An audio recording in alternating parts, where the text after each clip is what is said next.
in this room, we have, you know, our hosts, our sponsors, Wells Fargo. We have young men that are looking at many of you in the room to see what they could be one day. We have universities represented. We have industry represented. So the goal here is really to bring this ecosystem together. So I spent my career in technology, mostly at Cisco. So, you know, we have no marketing here, but right there is Cisco. I'm sure the Cisco people are happy about that. But I learned about that, how to build these ecosystems. And I learned about bringing people together. And so when I moved from the Bay Area down to San Diego, it was like, well, we need to do that down here. And I really feel there's an opportunity. This is small and mighty right now in this room, but most things that are great start off small and mighty.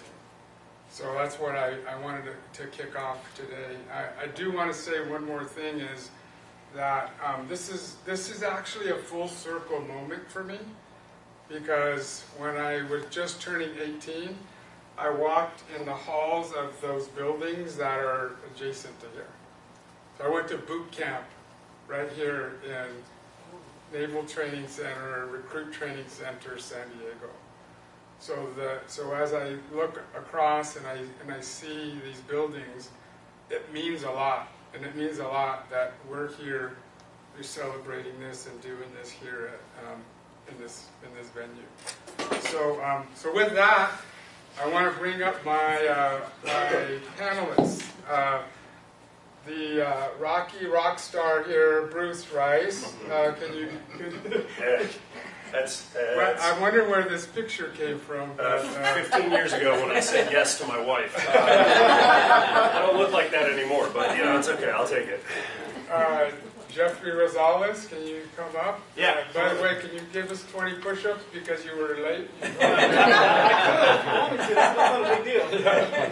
You know, we have a rule in Chiefs Mess. If you show up late, and one of my favorite. So I've been hanging around with Navy too much. That's what it is. One of my favorite people in the world, Colonel Chris Starling. Please come up.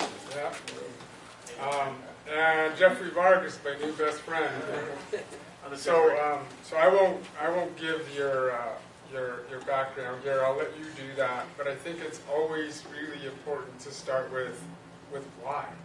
Like, so we're here to talk about future-proofing your skills, especially in the AI era. But it's also important to take a step back and look at where we came from. And so, Bruce, we'll start with you. You're gonna tell us a little bit about WWT. Yeah. But tell us about Bruce. Yeah. What's your story? Yeah. So I was talking to a few people earlier, and I was like, you know, I have an interesting story. So this is probably the best place to start. Obviously, my name is Bruce Rice. That may not sound very Latino or Hispanic because it's not. I was adopted when I was 7. I come from third-generation immigrants, and so I am very much Hispanic. Michelle has known me for a very long time, and she goes, I didn't know that about you. So I don't really talk about it a lot. It's part of. I didn't know that about you either. Yep, that's correct. Yeah, it's a part of me, right? But we're all made up of a lot of different things. So other big portions of me is my military career. I did 24 years in the Navy, retired last year in 2023. I was a chief, ITC. Retired out of the SEAL teams. I spent 12 years with the SEAL teams, 7 years with EOD, and then a few other years doing a variety of things from counter-narcotics operations to working in the Pentagon. So my background is varied and wide. I'm also a small business owner. I own a San Diego-based brewery, and I own a IT manufacturing company based in Maryland. So my brother and I own that. So I'm kind of a jack of all trades, master of none. So when we start talking about AI, don't expect anything wild from me. I'll do my best. But yeah, I've worked for Worldwide for 5 years. Started off as a systems architect engineer, and then won a very large cyber operations program with the Navy, and kind of turned into this kind of modified engineer, client manager thing. So I work between the customer and our partners like Cisco and other OEMs to find solutions to solve their cyber requirements. So that's me in a nutshell. Awesome. Yeah. We need more Cisco in those racks over there. Oh, we're working on it. It's only been up I'm 2 just, weeks. I'm just saying. It's Sure. yeah. The one thing that's in there is Cisco, so we started on a great I start. saw Dell server. No, I shipped that out today. Okay. Yeah. Yeah, so first of all, thank you to, I guess it don't work. So thank you to Danny and the team for putting this on today. By the way, I am reading Dave Stewart's book, Doing Business by the Good Book. I highly recommend it. The guy has no social media, wealthiest African American in America, and he's doing the Lord's work. It's an amazing book, by the way. 5 years in the Marine Corps, multiple tours in Afghanistan and Iraq. I love Afghanistan so much. I went back a couple years as a project manager for BAE Systems. I got my undergrad at Cal State San Marcos. Go Cougars! I love seeing Cougar representation here. Got my undergrad in business. Worked in a fintech. So if you ever paid your rent online, it was called Payless. It got bought out by Business Equity, another wealthy African American, Robert F. Smith. So if you ever paid your rent online. And then I've been with Booz for the past 7 years in their Navy account, working with a multi-billion-dollar program that is international and does a lot of foreign military sales. It is very, there's a lot of challenges because our industrial base is going through some challenges right now, as you know, legacy, so it's great that we're talking about technology. How does the private sector help the government meet the warfighter needs? And that is something that's really crucial that we need today, especially as you guys have seen, right, Ukraine or some of the other conflicts that we've had here. Things move fast on the battlefield, and they move slow in the office. And that's been one of my biggest frustrations, is trying to just acclimate to that, from acquisition to getting to the warfighter, getting the technology that they need. That is a very, very challenge that we need right now, especially with threats like China. China is moving faster than what you can think of, and so we need more smart people like you guys yourself. And how do we have that cross-pollination so we can make sure that we're meeting the needs of the warfighter? At the end of the day, it's all about them, and that's what we're here to do here. So look forward to meeting you guys, and it's all about me. So my name's Chris Starling. I spent 26 years on active duty in the Marine Corps. My dad was a Navy chaplain, so I grew up all over the world, and I thought it was normal to go to church on an aircraft carrier. I thought that's what people did. And but the Marine Corps paid for my college. I graduated. I went and I served in all 4 divisions. I did 10 deployments overseas, 3 combat tours as an infantryman. And when I got out, I'd seen my dad get out of the military, and then I got out, and then I watched my son get out as a Marine, and he went to the basement, he drank all my beer, he played video games for probably 17 hours a day, and that proceeded for 3 or 4 months until I had to go, hey, either, go work at Togo's sandwich shop or, use your GI Bill to go to college, which finally he did do.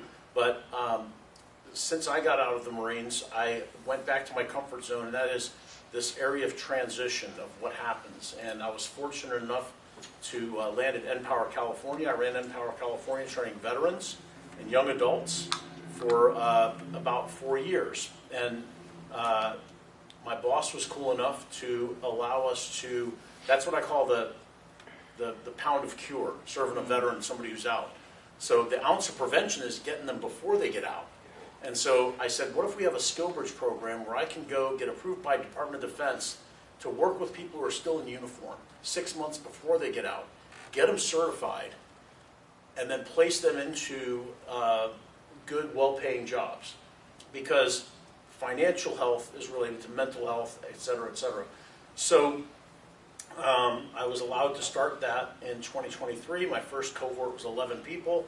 Now we train about 70 to 80 per cohort, and it's been really successful with about 99% pass rates for certifications and an 86% job placement rate, and exceeded my own expectations. And that's because I was smart and hired a really amazing team to get the day-to-day work done. And so we're a small team, but we just got a grant to expand to San Diego.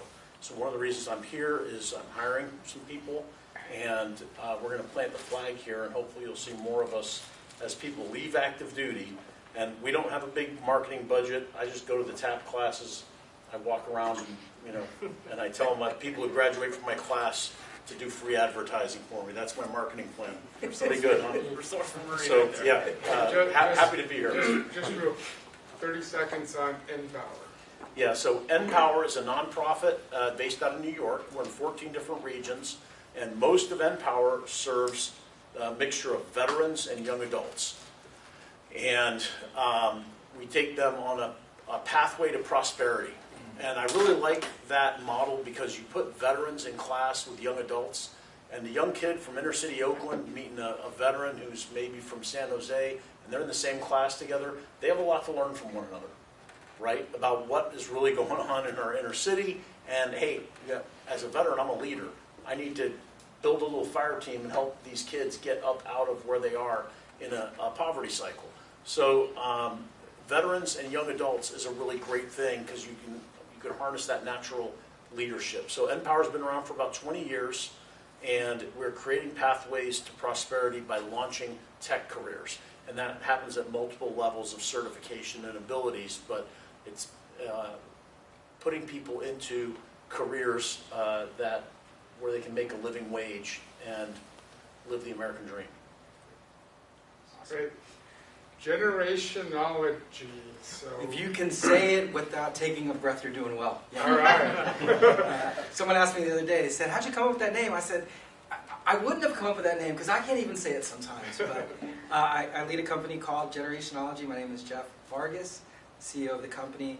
And we specialize in two areas: intergenerational collaborative intelligence. So for the folks in their 40s, how do you collaborate with somebody who's in their 20s? And then intergenerational leadership. And that looks like maybe you're 27, and guess what? Now you're leading a team of 47-year-olds. Good gracious. The language, the pace, the cadence of engagement is significantly different.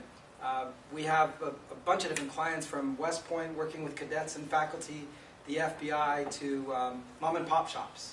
But one thing we know that's consistent is the utility of technology is a language in and of itself. And people are people. They want to be seen, they want to be heard, and they want to be valued. So we try to serve as a bridge from that conversation as well. We got about 60 different workshops, and I recently had an opportunity to work with Travis Hunter, the Heisman Trophy winner. Cool picture. He's much bigger than me, but it was still a nice picture we're rolling with. But one of the things that you get, whether it's a Travis Hunter or someone who's coming out of active duty, is they want to be seen, they want to be heard, they want to be valued. 30 seconds on my background, and Danny and I have been friends for, we both had different hair colors at the time, probably 25 years or so in the DC area. So I was in charge of learning and development for the nation's nuclear weapons program, the National Nuclear Security Administration, and then for an organization called the Commodity Futures Trading Commission. They oversees the futures, options, and swaps financial marketplace. But I'm just a Latino kid who grew up in Daly City, California, without a dad and poor. And one thing that I can tell you is that the skill sets for the students that are here that you're going to be building today, including the technology skill set, will always require one thing: great communication skills. So as we get to the panel, and my new friend Guillermo leading us through this, I know that's something that we're going to be concentrating on. I will say this, with respect to background, I spent 26 years in the federal government, and one of the roles that I had was to be a translator for military leaders. So I sort of specialize in helping folks who have an interest in working in the federal government, who have a military history and background. How do you bridge those two conversations to be successful? Because we'd have a commandant come in and he'd say, you know, on Thursday I could tell someone to paint that pole purple by 8 o'clock on Thursday. And now I got 15 people around the table, and I tell them to do something, and none of them do it. I said, welcome to the world of federal government, right? So how do you translate those skills in order to continue to be a leader? Technology is part of the conversation, but your pace and cadence and engagement, your communication is key. That's great, and thanks for sharing that. I think it's always important to know where we came from, right? I always say, remember where you came from to know where you're going. And so, and maybe start with you, this Jeffrey. Sure. So, you know, when we think about this, you can't wake up any day without hearing the two letters A and I, right? So that it's not even the train has left the station. That rocket, that space capsule's gone. Right. And so how we adapt and how we shift toward those skills, I think, are going to be really important, especially for this younger generation, right? Yeah. But like maybe you can talk about, as you've adapted, as you've seen technologies, and have you seen new requirements for whether it's tech skills or critical thinking skills? Where's how do you tie those things back to even your military background, and how is that talk about skills bridge, how did that connection happen? So it goes before that. When you grow up in the Southern Braceto, you grew up in I was born in East LA and raised in Fresno, you're very resourceful when you're poor. You try to find anything you can to do, right? So the military, the Marine Corps, was a natural adaptation to me because smallest budget, but we always get the mission done. No offense to the Navy, but we love the Navy. But we always get things done. We got you there. We got you there. No. We love our Navy brothers and sisters. Biggest Uber in the world. Biggest Uber in the world, and the best coffee in the world. But you have to learn how to adapt. It is so important to do that. So when I finished at Cal State San Marcos and I got to Payless, that was bought out by Vista Private Equity, they rebranded, called Zago. When I first got there, I was working strategy and operations, and everybody was using Google Workspaces. And I was like, why are you guys using Google Workspaces? You come from like the government, Microsoft. Like, what are you guys all doing here? Like, why are you coming to work at 12 o'clock? I'm like, I'm here like at 6. Like, why are you guys? They're like, no, it's really relaxed around here. Not to mention, I got to give to the Navy that the CEO was a Naval Academy grad. He's done really well with that organization. But they were using a lot of G Suite skills. They were using a lot of Salesforce. So a lot of things that are very commercial.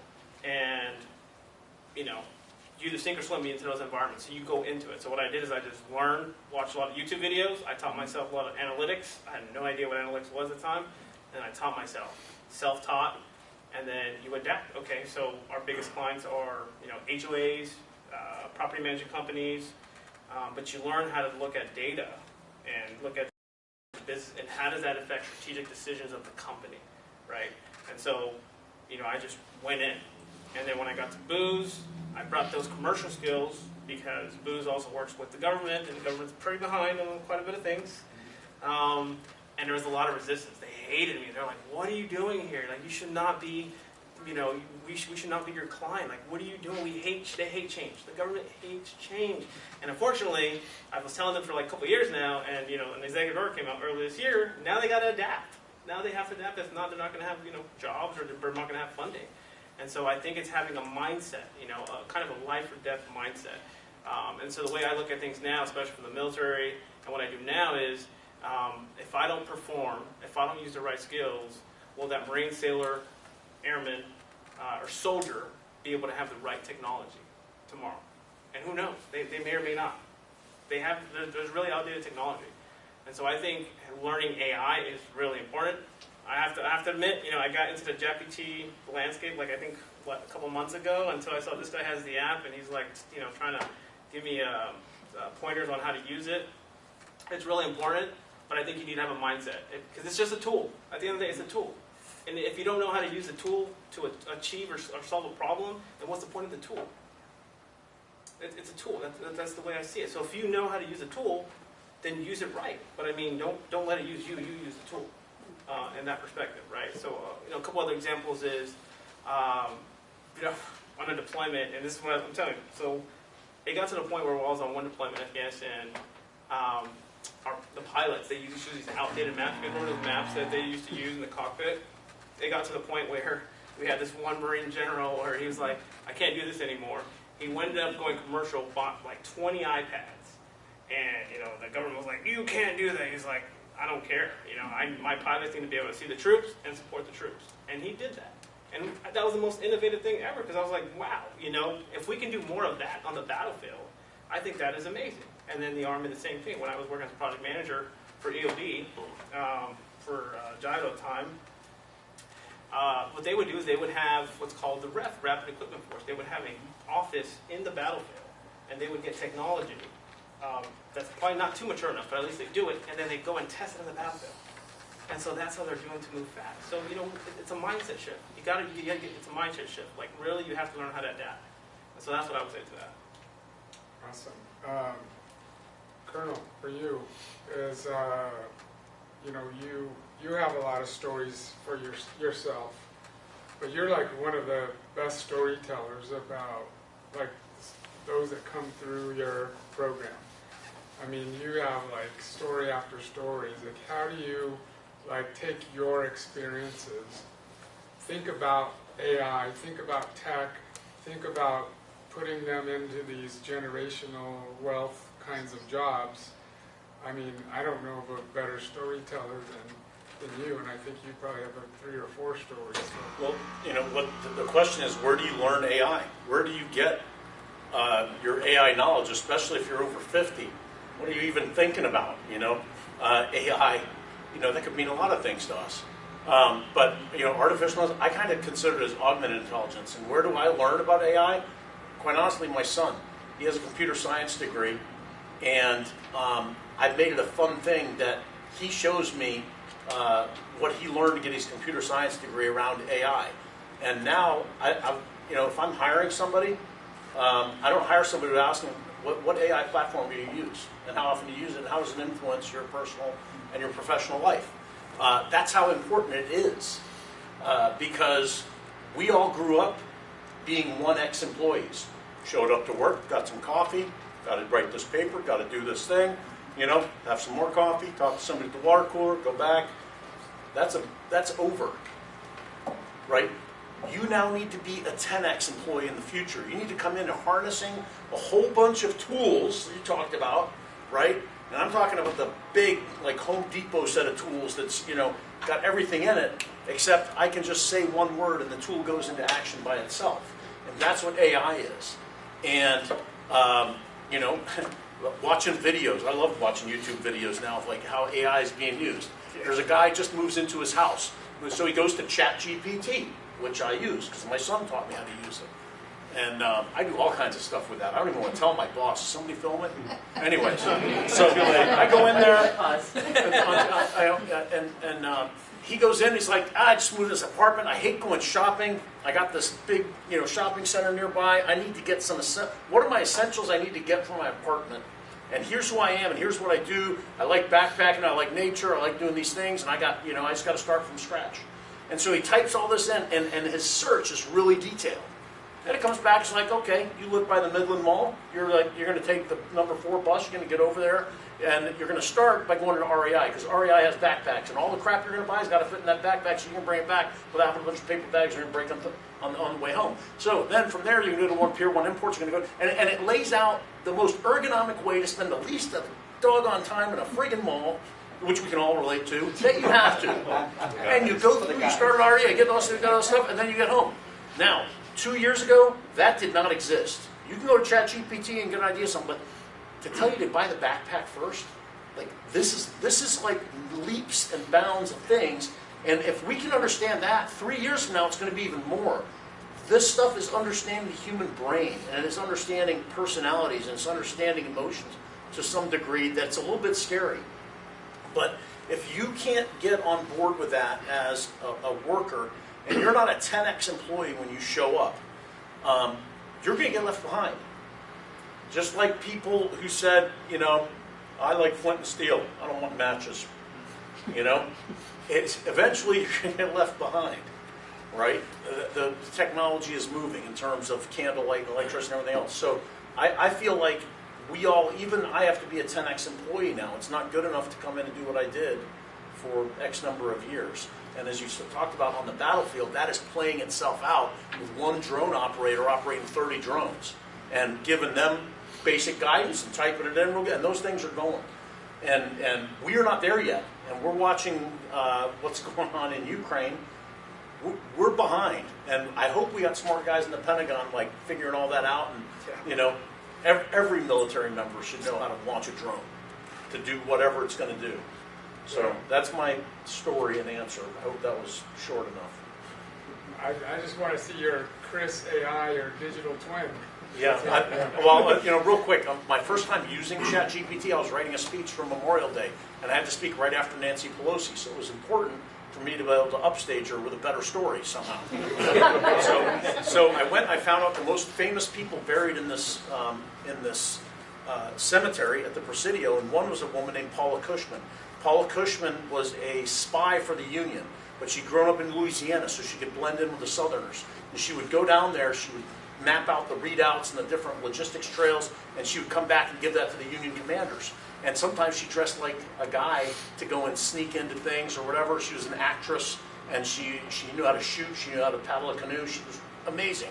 And she's buried there in San Francisco, and what I try to do is associate these people with songs. Like, you go have fun on your holiday, you're going to hear a song on the radio. I wanted people to be reminded of Paula Cushman. I'm like, what song could we use? And so I came up with, Gloria Gaynor, I Will Survive, because she was captured by the Confederates. Braxton Bragg sentenced her to death. One day before she was going to be hanged, the Union Army took over that Personal prison, and instead of being killed, she was taken to Abraham Lincoln, and he promoted her to brevet major. So instead of dying, she met the President of the United States. I'm like, that's a cool story, and I Will Survive, Gloria Gaynor. And my son Eric goes, Dad, you got to check ChatGPT. You can find a better song than that. It's a really old song. I'm like, no, I don't think so. So we put it in there. Paula Cushman story. Find a song, circa 1960 and beyond. So and sure enough, the top one was "I Will Survive." And I said, Eric, you can call me Dad GPT. All right. Wow. True story. True story. Didn't I say? Okay. So, talking about 10X, you are WWT. I won't tell Dave you got like 4 other jobs. He 4 knows. other businesses. We're already talking about that. But think of, I think about that and I go, just your story goes, you're doing at least 4 things. I do more. Or more. 10 things, 10X. Maybe talk a little bit about now, you're a Navy SEAL, you have that background. How did that kind of help create a mindset? What is going on in your head when you're thinking about 10X? Well, one, I'm going to make a joke at the Colonel's expense. I think you're not a Dad GPT, but just more of a Dad large language model. So I'll take that. I'll take but that. that kind of leads into some things that I want to touch on real quick from a technology perspective, and this is kind of that delineation in AI. Things like large language models is just one portion of what AI truly is. There is a large variety of technologies that encompasses the AI ML platforms that exist in kind of the space that we're dealing in now. You were saying just ChatGPT is one. The way I 10X myself as an individual just doing multiple different things is, if I have to build a website for one of my businesses, I use an AI-enabled website developer. I don't do all that coding. That was me 20 years ago when I was in college doing my bachelor's degree. There's no point in doing that now. There are tools that make that mobile-enabled, website enabled. Well, you have Safari. Well, you have to do a whole different kind of browser plugin to make this thing work, right? I don't have to do that math anymore. There's already been language models built on those things, and so use the technology to support your efforts to make your life easier, but more productive.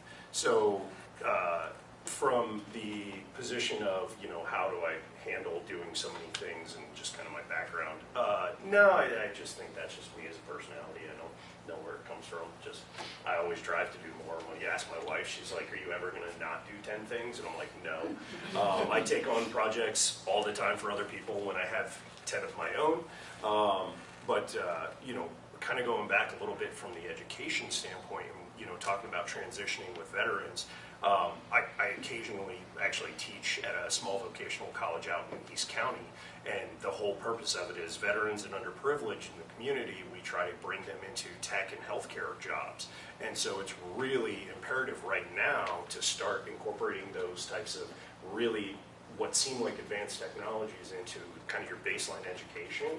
So that way, when you start to move into kind of a larger, like what we do. I mean, we start talking about tech in our world and, it goes 17 different directions, but you have to stay on that kind of baseline knowledge. And so if you build on a really strong foundation, you can just go from there. And so as you develop in your, certificates, and, we were kind of talking about it before earlier, getting your CCNA, getting your CASP, getting your CCIE, getting these industrial, certifications on top of that baseline education is really how you can then go any direction.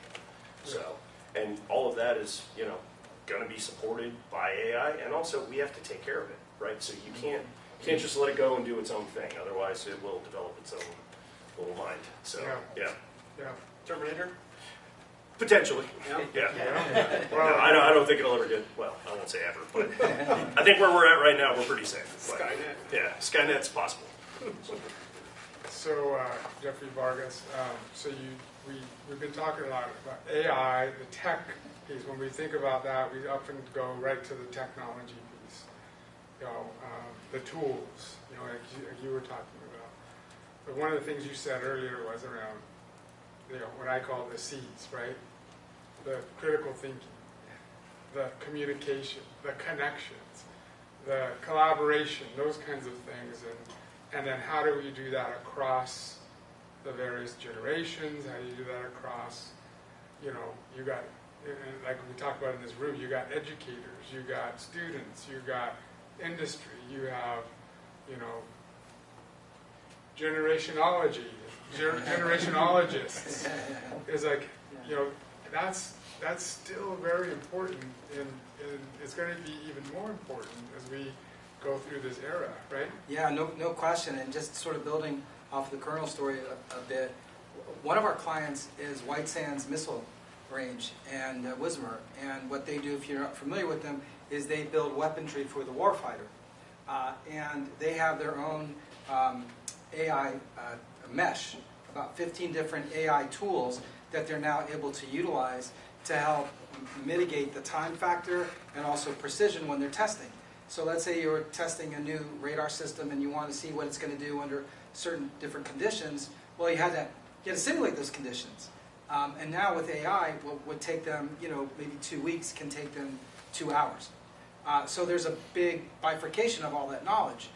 So they have a little bit like Shark Tank. They have this contest where there's like 3 PhDs and me, and I'm like Forrest Gump. I don't know why I'm there, but let's be there, right? And we'll have all these scientists that will then present their information for us to judge as to what sounds right.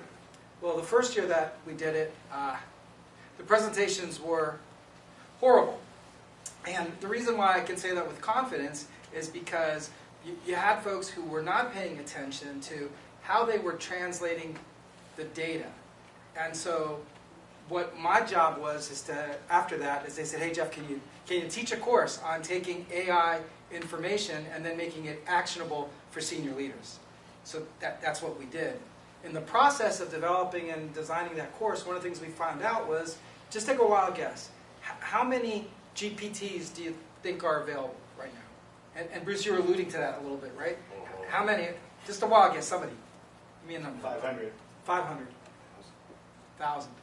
There are 3 million GPTs that are available, 159,000 that are publicly available. When you go to ChatGPT and you go to explore GPTs, right, you're going to see a listing of something like 30 or so. There's 159,000 you can access. I got a daughter who just graduated a few weeks ago from high school, and she did some of her applications for scholarships, but not all. And so she has a new job when she enters school in the fall that she's got to do more. But Dad took the first step. And there's one that's specifically for scholarships. And now you're all like, hold on a minute, I got to write that one down. Yeah. But let me just give you an example. So she's a little bit of a unique case. She's like a 4.2 student, Latina, but she has a disability. She has cerebral palsy. And so I put in all of her stats. Honor student, 4.2, X, Y, and Z. What scholarships should she be applying for? Not only do they give you a list, but to Bruce's point, then you manipulate that information to say, put it in a table for me, put it by application date, and then the last column, what's the likelihood of getting that scholarship? And then the biggest thing is how you talk to AI. So it's understanding that it's a role-based engagement. So you say things like, I want you to act as a researcher. And then the data you get back comes back as data as if it was a researcher. So my daughter didn't know, but when Dad gets home, we got a list, we got application dates, and in some of those applications they say she has a 65% chance of getting the scholarships. So what I'm paying out this year, I'm collecting for myself next year. Right? But it's a small way of saying to all of us that whether you are building weaponry for the warfighter or you're getting a scholarship for your kid, AI is a new literacy. So the question is, how literate do you want to be? And that literacy requires one definitive step, to your point, Guillermo, about the 3 C's, right? It requires critical thinking and practice. And for anybody who's over 45, practice looks like you learn how to have a conversation with this tool. And it will scare you in terms of its results. So you got to have a big glass of water with ice, right? Take a step back, and then recognize it's going to give you more results than you anticipated, and your responsibility is to say, wait a minute, now that I have these results, A, how do I understand them, and B, how do I want to communicate them to others? So on that point, though, I have one of my best friends. He spent the last 25 years doing grant writing for large universities, getting millions of dollars for these universities, writing grants. He's like, dude, I'm busting out. There's grants, I'm like, how long, how much, let's go to Costa Rica, dude. And he's like, I can't, I'm running this grant. And he's like, when are you going to be done? He's like 3 weeks. I said, give me these 4, artifacts. Give me these 4 documents. Gave them to me. 35 minutes. I wrote a grant. That looks a lot like his grant. And he's like, dude, what? WTF? Yes. Right? Yes. He's like, and so I'm like, this is what you need to think about changing and shifting your mindset. Because, that rocket ship's gone. So if I can do it, what we need to do is create 10x of you. Because you have you have that knowledge, you have that background, you have those connections, right? So your connection with that university is different than it was before. Because if I could write that grant, I still need you to make that connection for me, right? Because I don't have that relationship. So you need to be thinking about how you shift your role even, right? It's like you don't have to be sitting behind the computer just typing away, right? The one thing that I just added to that is the utility of AI will always give you data, but the separator is how you own the story. Yeah. And so many folks are like, oh, well, I could apply to 100 jobs. You can, but when you get interviewed, particularly by a guy like the colonel here, he's going to ask you questions, and if you don't own that data, he'll know in 2 minutes. And it's exactly my point. Is like I don't know that how do you tell the story to the university? I have the Yes. data, Yeah. but I don't know how to go pitch that, right? So Stories change the head, right?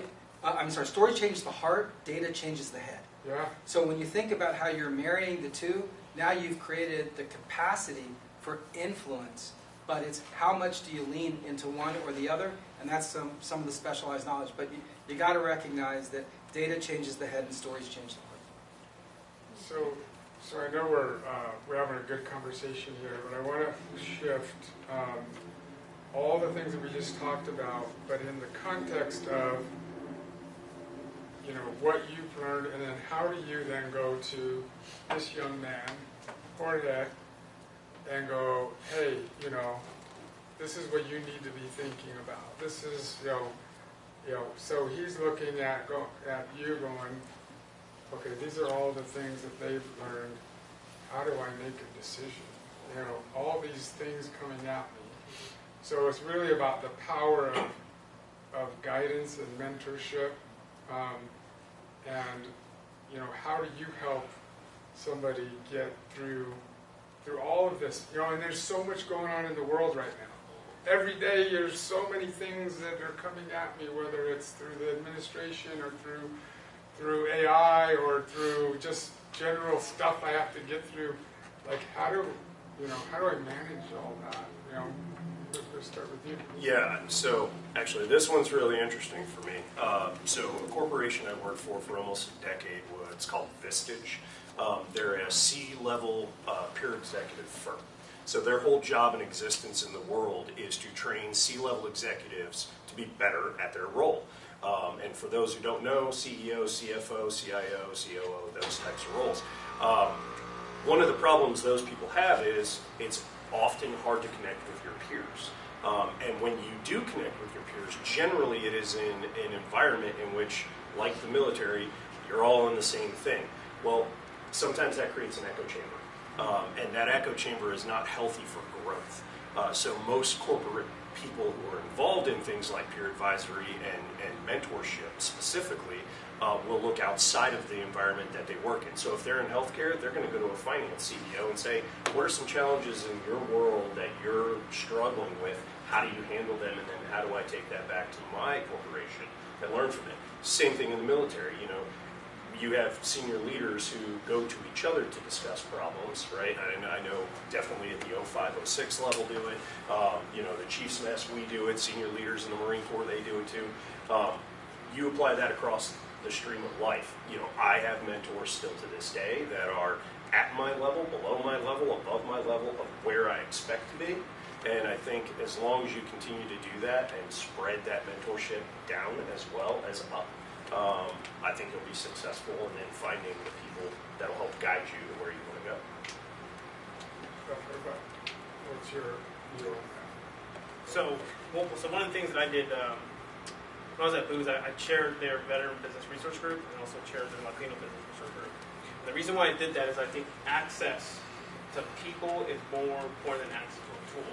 If I have access to a CEO, I can take his brain or her brain for a couple minutes, and she might give me the download on everything. And then I can take that to my community and form maybe some type of task force so we can find a way to create a pipeline. Because that's what we were trying to do. So, you know, I had on Sylvia Acevedo. She was the former CEO of Girl Scouts. She sits on the board of Qualcomm. I brought her in because a lot of times folks that are, like you said, you know, mid-level, client-facing, they don't have access to CEOs or board-level people, and it's unfortunate, right? So folks think they're stuck. They think they don't have a pipeline. And a lot of times, if you can't see that person, you're like, oh, well, I can't be that person. Right? So I'm like, you know what? I'm going to change it. I'm going to bring in people like her or other government executives or other leaders because I feel like they have a lot of knowledge that they can be passed on and wisdom. And a lot of folks benefit from that, right? And so, you know, I was able to grow their budget, but it was more satisfactory for me because I feel like hearing it from someone like yourself, I feel like those people, their satisfaction, and not to mention retention is a very big challenge in all industry. So if they can hear from a leader to say, hey, I'm going to be here for you, I care about you, I'm going to give you some knowledge, that might improve retention just a little bit for that organization, and that might change that person's career trajectory. So I think access to people is so important, and the internet is doing a great job of doing that, right? You see LinkedIn is a great platform. That's how I'm going to connect with some of you guys, right? But you also got to find a way to and I think too what you're talking about, knowing people and if they're subject matter experts like finance or technology or legal, accounting, if there's a problem, they're all going to be involved in that stage at some point. How do you get them all together at that stage to solve that problem? Because you're going to need money, you might need counsel, you might need someone that knows government affairs, and you might know someone that's a technologist. You know, I'm not a technologist, but I know how to work with them and to get them to solve the problem. So and that's what's great about the military is because we know how to work cross-functionally with a lot of people. So I would say, you know, those team skills, those soft skills, please retain those. Those are just, do not forget about those. I think those are so important. You can get any tool and be resourceful. And your leadership is so important, right? So a lot of folks, when I first got to the industry, I said, leadership skill, and they're like, that's not a skill. And I was like, oh, okay. So I looked it up, ChatGPT, if you will. It costs industry $9 trillion of retention of people that do not want to be in the company anymore. $9 trillion. You're telling me leadership is not a challenge? It is a challenge. And we have to find a way to groom leaders, to build the pipeline, to build people so they know, understand, and they can take that VUCA environment, as you're talking about, news, or whatever's going on in the world, and how do they take that and how can they apply it to their community? Locally, the backyard is very important here, right? And how can we do that? So we have to find a way to be problem solvers. And you guys are all problem solvers. I know you guys are. If you've ever done, the Marine Corps or the Navy, some colonels give you some tough problems, and you were trying to find a way to please his requirement, and you found a way. You're so resourceful. And those skills do not leave those skills. I challenge you guys to continue using your leadership and your soft skills in personal development. It is so important, right? Professionally, that's great. But, that's just a corporation, that's a brand. Who is your brand? Who are you at the end of the day? And why are you doing this, right? And at the end of the day, the answer is, I don't know why I'm doing this. Maybe you should go talk to someone else and see if you can pick their brain, right? In these type of environments and see if you can learn. So that's what I would say. But I want to throw a little wrench into this with you because you're not just a great storyteller, but you're like the master connector. And when I know just going in my career, if I don't have people like John Chambers and Rebecca Jacoby taking me under their wing, who, by the way, took a chance on this Mexican kid because there was nobody that looked like me up there, and you take a chance on a lot of folks, especially coming through in power. You have story after story there, but you're also connecting and being that coming from that. I'm sure somebody took you under their wing, but you do just an amazing job at taking others, and some of the stories you have of these folks is pretty amazing. Yeah, so, as I think about that as the backdrop, is we all have a responsibility. If you've been trained in certain ways, and I enjoy my job a lot right now because I run about between 250 and 300 students a year through my program. When I get here to San Diego, I'm going to double that by this time next year or the year after. Right? We heard that. San Diego. So we're going to plant the flag here, and I was at Camp Pendleton yesterday at the TAP offices and making relationships, right? Handing out my card, and again, explaining what we do. But a piece of advice I got a long time ago was go where you can learn the most. And when I talk to young people, where do you go to learn the most? How do you know what that is? It's your mentors. That's your mentor network, right? That's one, is having that network where you can go to. I've got 3 or 4 options, right, on the table. How do I pick one, right? And who is going to be the major influencer on me in that process? The second thing I think about especially with young people today, is everybody is after your most precious asset, and that is your time. You are bombarded every minute of every day on your phone.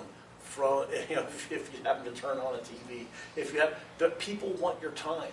They want to advertise things to you that you don't want. How many of us sit and wait to watch a TikTok video and they say, "Oh, I got to watch this advertisement before I get to watch the thing I clicked on to see the cat video with the yarn."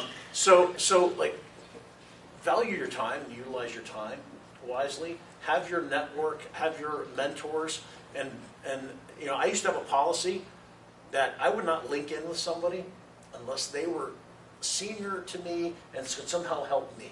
When LinkedIn first came out, I didn't want my beer crushing on their head friends in the Marine Corps to be on my LinkedIn for good reason, right? So my buddies were like, "Hey, Starling, how you know him?" I don't know. I'm not linking in with you, right? I'm linking in with people who are up in the stratosphere. Well, at Empower that changed. I link in with all of my students. I link in with everybody because I'm that person who can connect them now.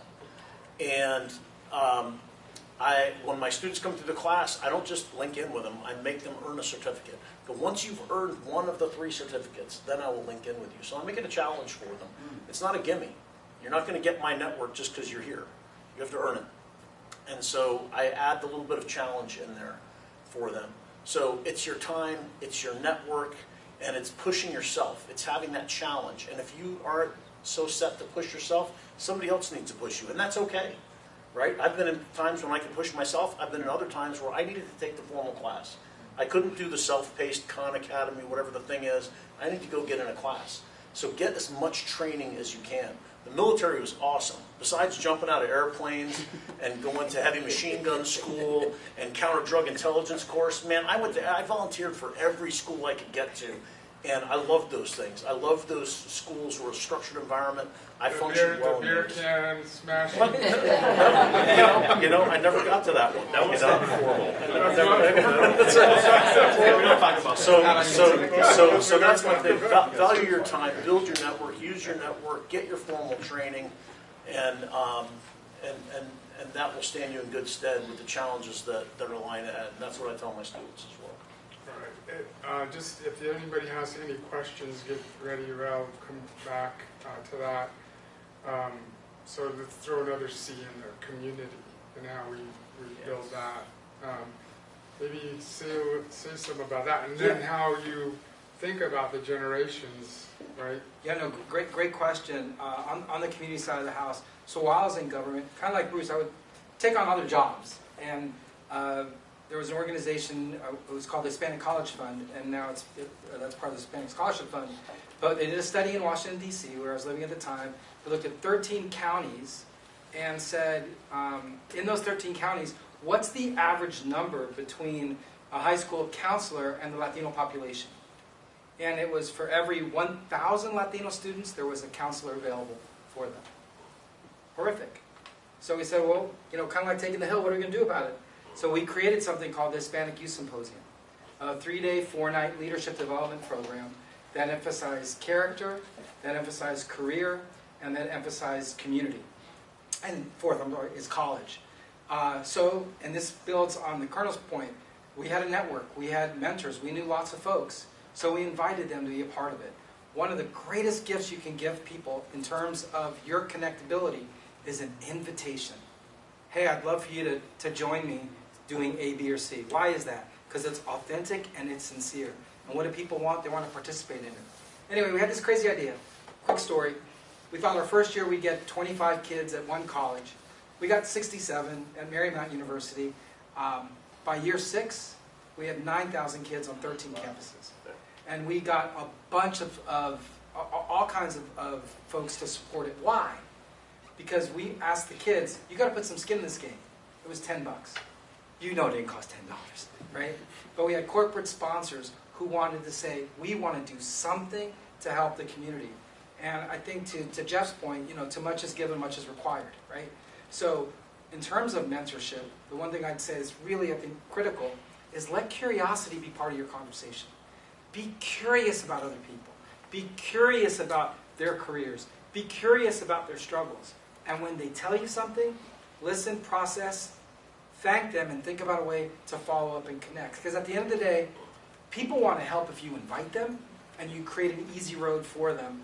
One of my mentors is sort of a titan here in San Diego, a guy named Dr. Ken Blanchard. He's a leadership guy. He's written about 65 different books. And at the time, I was in charge of leadership development of the nuclear weapons program. We asked him to be a speaker. After we were done, he said, hey, Jeff, can I stay in contact with you? I said, yeah, you can stay in contact with me. What I didn't know is that to have breakfast with him costs $40,000. When he speaks at a luncheon, it's $120,000. So for him to invite you to learn what his network is at, I didn't know what that meant. But my responsibility afterwards was to say, okay, too much is given, much is required. Yeah. Who does he know he introduces me to that I need now to connect to somebody else? Because real mentorship isn't about me. It's about how I connect you to the person you're supposed to be. It's not about creating a mini-me. It's about creating the best you that you can be. That's expensive eggs. Very expensive. And real quick, just to add on to that, so there's this thing called second and third order effects. Yeah. When you help somebody, that person can probably be a game changer, like maybe bring a new idea to the market or new revolutionary technology. we have this area where one of the things, and it still bugs me, but it's one of those where like, Jeff, you need to be more selfish. I'm like, well, if I can help 10 veterans, I can probably reduce the suicide rate of veterans taking their lives if I give them an opportunity. And that veteran may go on, start a family or increase his family, put his kids through, God bless the GI Bill, put them through college. And he may go on to one day to become a leader or a president. There's these second and third order effects. A lot of times we make decisions and we just say, oh, well, it's in the moment. But you got to figure out there's going to be a ripple effect when you do these things. So when you help the youth, it is so important because that youth can be a president one day, right? Or you can be a president one day. Or some person can be a CEO of a company. But give them a shot and give them an opportunity because that tells them something that this person wants to actually invest in. Because a lot of times we need to invest in people. Mentorship is important, but also too, like if you're going to be a sponsor, be a door opener. Kick those doors open for people because a lot of times what I hear from people at the mid-level is, they're tired of being over-sponsored. They're tired of being over-mentored. They want someone that's going to say, hey, I'm going to create a pathway for you to get to the C-suite or to maybe own your own company, right? And so I think, if you look at it in the grand scheme of things, that's going to grow the economy. That's going to grow your family. And so I think we have to think about those second and third order effects when we make decisions down the road. Awesome. So, any questions? So, while you're thinking about that, I'll just reiterate, Danny, what you said earlier, which is 1.5 million veterans, Latino veterans. If you look at where we're at here, Southern California, take LA County and San Diego County, the largest percentage of Latino veterans in the United States. So that's why I think it's important what we're talking about and what we're doing here is it's again, you had mentioned you started off with 67 and now it's 9,000. Well, we're starting off with about 40 something, and maybe it's thousands in the next couple of years. But the other thing is here you have 20. I'm gonna update your stats. 27.7. Well, I forgot. Actually, it's 1.5 million and one Latino. I forgot about that. I didn't have you in there. 27.7% Marine Corps, which is pretty much majority. 18% Army, 18.8% Army, 18.4% Navy, and 17.4% Air Force. So it's going to be 27.8% in October, right? So it's my point is that there's a lot of people that need, we talked about mentorship. There's a lot of people that need to see people like yourselves and people in this room. But that's why we're here. That's why we're starting this. And as Danny said, we're really about changing the narrative, and I think you guys are examples of that. Question? Yes. As said by a retired Army colonel, mental performance is the weapon of the future. How do you build it? Yeah, that's a great question, and I think we have been building it. I mean, mental performance has a lot of subcomponents to it, right? There's your intellect, there's your endurance, mental endurance, there's your ability to make decisions under pressure, right? And if you look at the training that our modern forces go through, it's pretty advanced at that.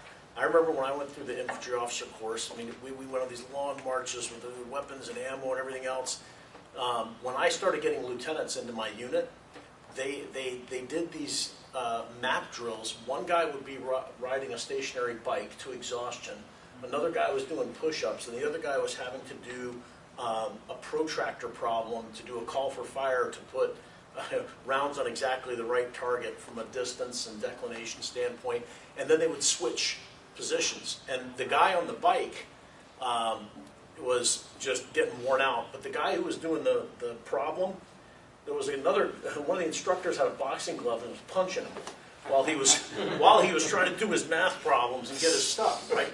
And so it's you're toughening something, you're making it have endurance, and then you're also involving technology. You're also able to harness all those things to maybe make some of those things faster. I remember when the mortar ballistic computer came out, and we didn't have to use a plotting board anymore. We could just put the information in, and you get it back. And for a while, we still checked it with a plotting board to make sure we wouldn't put a 81 millimeter mortar round in a sake factory or something in Japan, but which actually happened once. So you would you have the mental stamina, the mental endurance, and you got to have the creativity. And the piece with AI is being creative to use it in creative ways and find new ways of adapting. When you look at the Russia and Ukraine conflict, and it's both Ukraine and Russia. Ukraine's not the only ones adapting. The Russians adapt very quickly as well, although a little bit slower than the Ukrainians. But man, that's something we really need to be studying about, building that mental ability. And it's like General Mattis said, right? Your most important weapon is, what's between your ears. Any other questions? So let's just kind of wind it down, maybe just like lightning round. AI, critical thinking, what are you most worried about, and what are you most excited about? Quickly. Most worried, drone autonomy, at least on the battlefront. You were just talking about Ukraine and Russia. We actually just saw it with Iran. They used a swarm of drones to overwhelm the Iron Dome, so it would actually reduce the effectiveness of the missile systems. So, sorry, I'm going to go military, full military battle space kind of problems. That's my fear. Hope on the other side of it. AI is a phenomenal tool in all aspects of our life. I think as we develop, particularly in the medical field, this is one of the areas that I think is the most hopeful is, cures to cancer and things like that, being able to use both supercomputing and machine and AI learning to develop solutions for long-term health problems. So, and that's actually something you guys might want to start considering is the integration of healthcare and technology in the future. So, something to consider. Yep. So I think tech can be a force for good. I think it can level the playing field, and I think we need to get more people on the playing field here because, like I said before, we might think we might have the number one economy, but there's other countries that are thinking differently, and they're using technology to leapfrog themselves in the 21st century, right? I mean, China's a great example. A lot of them aren't starting with the legacy infrastructure that we have here in America. They're starting with digital, native, tech first approach, and America has to find ways to catch up to that. So I think we should use tech for force for good to level the playing field and increase the GDP of the country to that, right? Get more people in the field. And then to your point, right, she asked a question about mental performance. Well, this is how the Ukrainians are thinking of it. Now when a drone goes down, they are repairing the drone in their house, and then they're putting it back on the battlefield. They're not taking it back to the factory, to the OEM, and have to go through all this approval process. They're like, no, we're just going to do it in our house. We're going to repair the drone, and we're going to put it back on the battlefield. And that's how we have to think about life, is how we get resourceful with that. So that's what I would say. And personal development. Again, personal development is so important, right? Every company has a vision, mission, principles, culture. But what is yours for your life? Because I think if you have your own roadmap for your life, then you can find ways to gain those milestones, whether being at a corporation for a couple of years, and then going volunteer in the community, increasing scholarships like what you were doing, or what you guys are doing with ALVA. It's good to moonlight, it's good to volunteer, but at the end of the day, we have to find a way to use tech for good. Most dangerous, using tech for bad. Misinformation. It becomes somehow reality. If you get told that, hey, Wells Fargo is going belly up, and you have enough things out there that people go, holy crap, I got to get my Wells Fargo money out right now, everything. Everybody run. It doesn't have to be true. It doesn't have to be true. It just has the multitudes have to believe it, and all of a sudden we have huge but economic problems, social problems. There's a terrorism piece to this. There is, the crime piece of utilizing AI to really for evil purposes, and that is something that I sit around and think about. Okay, who is their sole purpose of using this technology is for the bad. So that's the one. On the positive side, I look at education. We have the ability to reach people like we've never reached them before. We have machines that can figure out where kids are having problems learning and how to then adapt to move them along in the process of being educated. And the more educated our society is, and the more productive our citizens are, and the less divisions we have in the society, the better. So it's the evil purposes, and the education is the negative and the positive to me. I would say my concern is for those folks that are over 50 that are not utilizing it, and they have some wow moments, like, it's bad, it does X, Y, and Z, and they're talking about something that they actually haven't touched or been a part of. So I'm concerned that there's going to be a little downspout from that. On the positive side, if we think about 3 doors, encyclopedias was the first door. And some of you are old enough for that. Some of you are like, what are you talking about? I'll let you look that up, right? The second door was the internet, right? Yeah, I don't know what that is. And then the third door really is AI. So literally, there is no reason for a person not to be able to access information that they seek. None. So I think on the good, and I think Bruce raises a great point. One of our clients is Boston Children's Hospital. We work with cardiologists and anesthesiologists. We want them to do their jobs better and faster, but not so fast that they miss you, right?